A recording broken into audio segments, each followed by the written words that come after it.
لوگوں سے عزتیں تلاش کرتے ہو تو وہ کیا تمہیں عزت دیں گے؟ وہ تو کل اچھا کہتے ہیں پرسوں برا کہنے لگ جاتے ہیں۔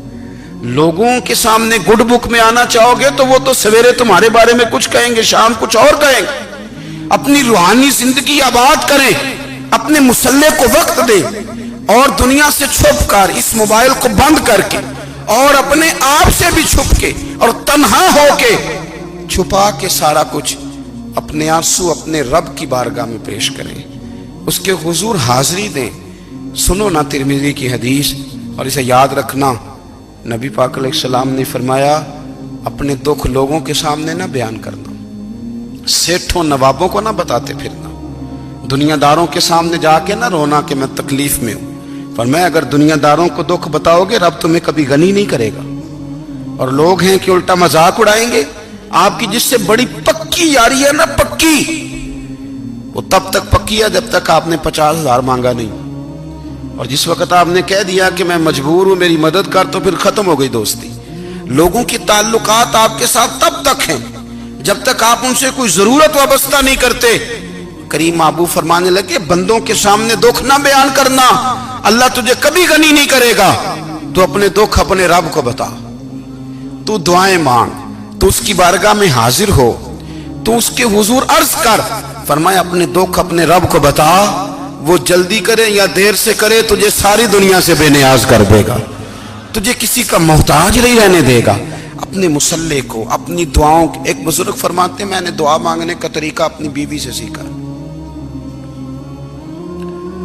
دعا مانگنے کا طریقہ اپنی، سیکھنے والے تو اپنے بچوں سے بھی سیکھ لیتے ہیں، سیکھنے والے تو ہر ایک سے سیکھتے ہیں۔ وہ کہتے ہیں میں نے دعا مانگنے کا سلیقہ اپنی بیوی سے سیکھا ہے۔ حضرت وہ کس طرح؟ فرمانے لگے میری بیوی نے نا مجھے کوئی کام بتایا، کچھ پیسوں کی ضرورت کے لیے کہا، تو میں نے اسے کہا کہ بھئی ابھی میرے پاس نہیں ہے، کچھ دنوں میں آتے ہیں تو میں دے دوں گا۔ عورتوں کی عادت ہوتی ہے وہ بار بار یاد کراتی ہیں، 2-4 دنوں کے بعد پھر اس نے کہا حضرت وہ میں نے کہا تھا کچھ پیسے، میں نے اسے کہا کہ ابھی میرے پاس نہیں ہے، کچھ دنوں میں ملتے ہیں تو میں تمہیں دے دوں گا۔ اس نے کچھ دنوں کے بعد پھر کہا حضور وہ میں نے کچھ پیسے کہے تھے۔ فرماتے میں نے ڈانٹ دیا، میں نے کہا کہ کیا تو روز مجھے شرمندہ کرتی ہے، کہا نا میرے پاس نہیں ہے، ہوں گے تو دے دوں گا، تو روز یاد کراتی ہے۔ فرماتے ہیں اس نے پہلے تو میری ڈانٹ کو سہا، پھر میرے سخت جملوں نے اس کی آنکھوں میں آنسو پیدا کر دیے، پھر اس نے اپنے آنچل میں اپنے اس دکھ کو سمیٹا، اور پھر اس نے ایک جملہ کہا تو میں رو پڑا، اور مجھے اپنے رب سے مانگنے کا طریقہ آ گیا۔ مجھے کہنے لگی حضرت جی آپ نے ڈانٹ دیا میں نے سہ لیا، پر آپ ہی میرے شوہر ہیں، بتائیں نا آپ سے نہ کہوں تو میں کس سے جا کے کہوں۔ فرماتے ہیں میں رو پڑا، اور میں کھل کے رویا، اور میں تڑپ کے رویا، اور پھر میری سسکیاں بند گئیں۔ تو مجھے کہنے لگی آپ کو کیا ہوا؟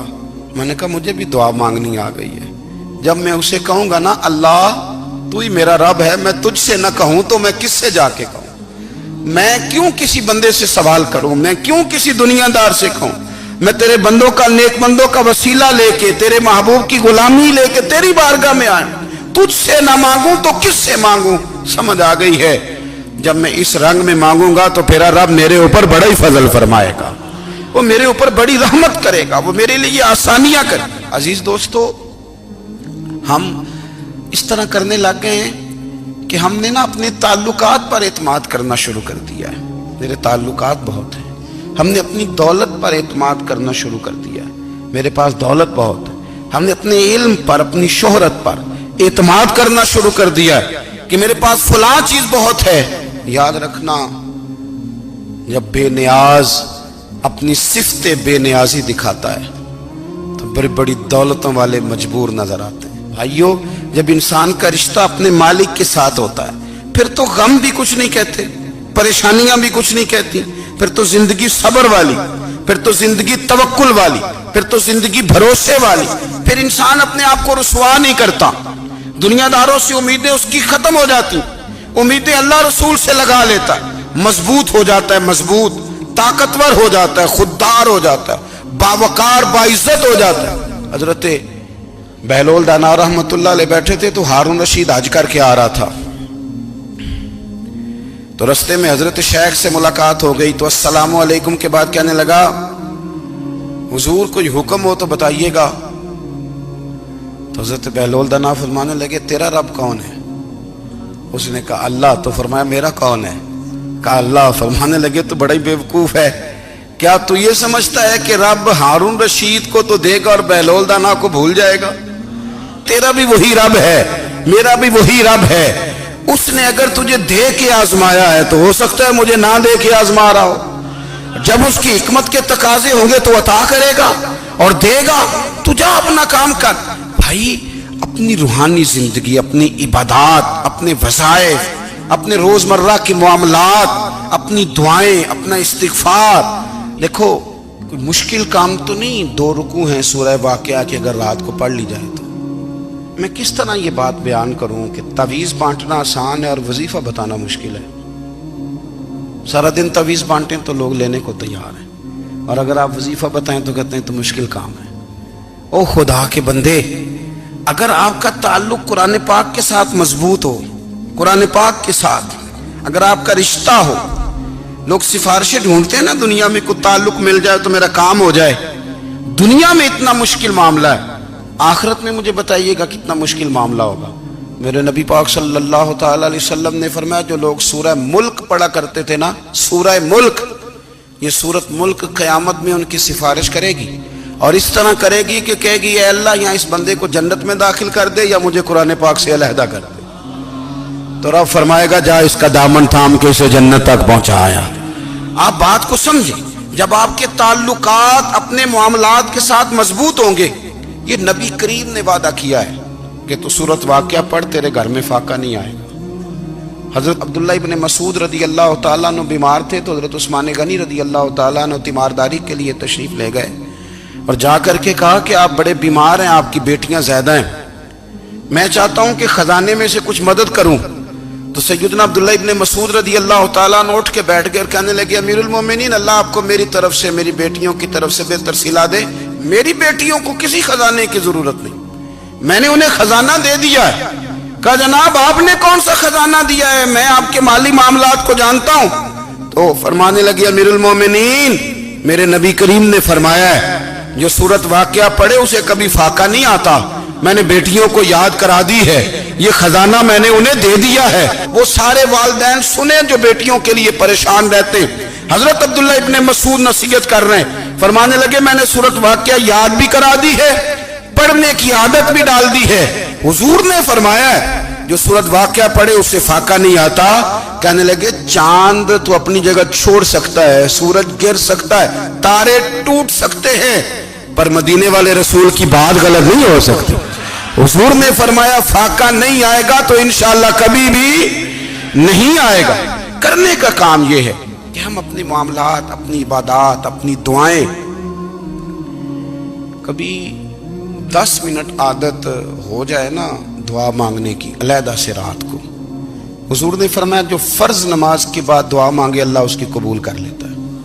نبی پاک صلی اللہ تعالی علیہ وسلم نے فرمایا اللہ مسافر کی دعا قبول فرماتا ہے. حضور نے فرمایا اللہ مظلوم کی دعا قبول فرماتا ہے. حضور نے فرمایا بیمار سے دعا کراؤ اللہ اس کی دعا قبول فرماتا ہے. میرے نبی پاک نے فرمایا ماں باپ جب بھی اولاد کے لیے ہاتھ اٹھائیں، ویسے تے بلے شاہ تو آسمانی اڈدیاں ہی پھڑ دیں، جڑا گھر بیٹھا انہوں بڑھیا ہی نہیں. حضور فرمانے لگے ماں باپ جب بھی اولاد کے لیے دعا فرمائیں اللہ ان کی دعا کو قبول کرتا ہے. آپ اپنا تعلق بنائیں دعا کے ساتھ، عبادت کے ساتھ، مصلی کے ساتھ رشتہ بنائیں، استغفار پڑھیں. صلاح الدین ایوبی صلیبی جنگوں میں تھے، رات کو مسجد اقصی میں نماز پڑھی تو پریشان تھے.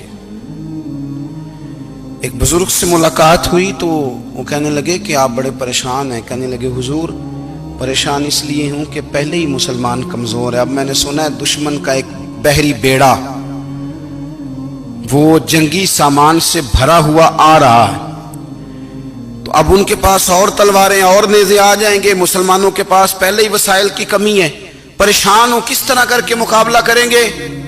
یہ بات کہتے ہی صلاح الدین ایوبی نے بزرگوں سے کہا حضور آپ بھی دعا کرنا. دعا کی بڑی طاقت ہے. میرے نبی پاک نے فرمایا دعا مومن کا ہتھیار ہے. دعا مومن کا حضور نے فرمایا تقدیر کو سوائے دعا کے کوئی چیز نہیں بدل سکتی. دعا مومن کا ہتھیار ہے. یہ کافر کے پاس کوئی نہیں، یہ ہتھیار ہے مومن کا. اللہ کرے آپ کو سمجھ آئے. پھر سنیں، کئی بار کہہ چکا ہوں، یہ ہتھیار ہے. کافر کے مقابلے میں جو تیرے پاس سب سے بڑا ہتھیار ہے وہ دعا ہے. دعائیں کرانی چھوڑ دی، کرنی چھوڑ دی، لینی چھوڑ دی. حضرت سیدنا انس بن مالک رضی اللہ تعالیٰ عنہ فرمایا کرتے تھے میں نے وہ رنگ دیکھا ہے جب حضور دعا مانگتے تھے اور حضور کی مقدس آنکھوں میں آنسو بھی ساتھ ہی بہا کرتے تھے. میں نے وہ انداز دیکھا ہے. تو صلاح الدین ایوبی بزرگ سے کہنے لگے آپ بھی دعا کیجیے، اور خود رونے لگے اور سر سجدے میں رکھ کے رونے لگے اور عشاء سے لے کر فجر تک روئے، خوب روئے. صبح وہ بزرگ آئے تو صلاح الدین ایوبی کا خوبصورت اور ہنستا ہوا چہرہ دیکھا. کہنے لگے آپ بڑے خوش ہیں، رات تو میں نے بڑے روتے ہوئے دیکھا تھا. تو کہنے لگے حضور وہ جو بحری بیڑا آ رہا تھا نا وہ پانی میں ڈوب گیا ہے، اب وہ نہیں آ رہا. ابھی خبر آئی ہے تو میں بڑا خوش ہوں. بزرگ کہنے لگے اٹھ سینے سے لگ اور سن ایک بات، وہ بحری بیڑا پانی میں نہیں ڈوبا، وہ تیرے آنسوؤں میں ڈوب گیا ہے. وہ جو تو رات رویا ہے نا رب کریم کی بارگاہ میں تو وہ ڈوب گیا ہے. حضرت عائشہ صدیقہ رضی اللہ تعالیٰ عنہ فرماتی ہیں ایک عورت تھی اور اسے نبی پاک صلی اللہ تعالیٰ علیہ وسلم نے نا وہ کلمہ پڑھ کے مسلمان ہوئی، مدینہ طیبہ آ گئی تو حضور نے مسجد نبوی شریف میں اس کے لیے مکان، ایک سادہ سا کمرہ ساتھ مسجد کے بنوا دیا، وہیں رہنے لگی. اکثر وہ سیدہ طیبہ کے پاس آتی تو حضرت عائشہ صدیقہ رضی اللہ تعالیٰ عنہ فرماتی ہیں وہ بڑی باتیں سناتی اور آخر میں کہتی وہ ہار والا دن بھی بڑا عجیب دن تھا اور میرے رب کی قدرتوں کا دن تھا، وہ بھی بڑا عجیب دن تھا. سیدہ عائشہ صدیقہ رضی اللہ تعالیٰ عنہ ایک دن فرمانے لگی کہ تو ہار والے دن کا بڑا ذکر کرتی ہے، وہ کیا دن تھا؟ تو خاتون کہنے لگی اماں جی وہ دن تھا جب میرے رب پر بھروسہ اور مضبوط ہو گیا، جس دن میرا اپنے رب پر توکل اور بڑھا، میرے ایمان میں یقین میں اور پختگی آئی. کہنے لگی میں ایک گھر کی کنیز تھی، نوکرانی تھی. اس گھر میں ایک بچی تھی جس کے پاس سونے چاندی ہیرے جواہرات کا ہار تھا. اس زمانے میں نا چمڑے کے اوپر لوگ ہیرے جواہرات لگاتے تھے، کئی دفعہ سرخ رنگ کے چمڑے پہ لگائے جاتے تھے. وہ بچی پہنتی تھی تو کہتی ہیں وہ بچی کے اس نے اتار کے رکھا یا اس سے گرا وہ ہار تو چیل اسے اٹھا کے لے گئی گوشت سمجھ کے اور میرے سامنے اٹھا کے لے گئی. گھر والوں نے مجھ سے پوچھا، یہ بخاری میں موجود ہے، گھر والوں نے پوچھا مجھ سے کہ وہ ہار کہاں ہے تو میں نے کہا چیل اٹھا کے لے گئی. گھر میں کچھ چوری ہو جائے تو سب سے پہلا الزام کس پہ لگتا ہے؟ ملازمین پہ. کہتے انہوں نے مجھے بڑا مارا، بڑی تکلیف تھی، حتیٰ کہ میری شرمگاہ تک کی تلاشی، میری عزت اتنی خراب کی میں بتا نہیں سکتی. میں نے اپنی زندگی میں ایک واقعہ دیکھا، ایک امیر گھر میں چوری ہو گئی، ملازم کو اتنا مارا کہ وہ چارپائی پہ پڑ گیا. پولیس والوں سے اتنی مار پروائی گئی کہ وہ بیچارہ چارپائی پہ پڑ گیا اور پھر وہ اتنا بیمار ہوا اور کچھ دنوں کے بعد پتہ چل گیا کہ چور تو اپنا بیٹا ہے ان کا. پھر اس کا انتقال ہو گیا. اب وہ سیٹھ صاحب اور گھر والے آ کے نا مرنے والے کے کان میں معافیاں مانگ رہے ہیں، کان میں. تو میں نے ان سے پھر کہا تھا کہ یہ تو اب چلا گیا ہے، تمہارا زور چلتا تھا نا تو تم نے قانون خریدا اور تم نے اسے جتنا ہو سکا تم نے اسے مار پڑوائی. تمہارے پاس جو عدالتیں تھیں تم نے وہاں کاروائی کی، اب ایک عدالت قیامت کے دن لگے گی. یہ کمزور تھا نا، کچھ کر نہیں سکا. میرے نبی پاک صلی اللہ علیہ وسلم نے فرمایا سن لو، اگر سینگ والی بکری نے بغیر سینگ والی بکری کو تکلیف دی ہوگی نا تو قیامت کے دن اسے بھی بدلہ دینا پڑے گا کہ تیرے پاس سینگ تھے اور تو نے اسے مارا تھا. وہ خاتون عرض کرتی ہے سیدہ عائشہ کی خدمت میں کہ مجھے بڑا مارا، مجھے تکلیف دی. میں کہہ رہی تھی کہ میرے سامنے چیل لے گئی ہے پر وہ نہیں مان رہے تھے. اماں جی انہوں نے مجھے بڑا مارا. حضرت عائشہ صدیقہ کہتی ہیں پھر کیا ہوا؟ کہنے لگی اماں جی جب کوئی میرا مددگار نہ رہا، مجھے تکلیف دے رہے تھے، رسوا کر رہے تھے، تو میں نے اپنے رب سے مدد چاہی، میرے رب کی طرف میں نے توجہ کی. میں نے کہا مالک اب تو ہی میرا مددگار ہے.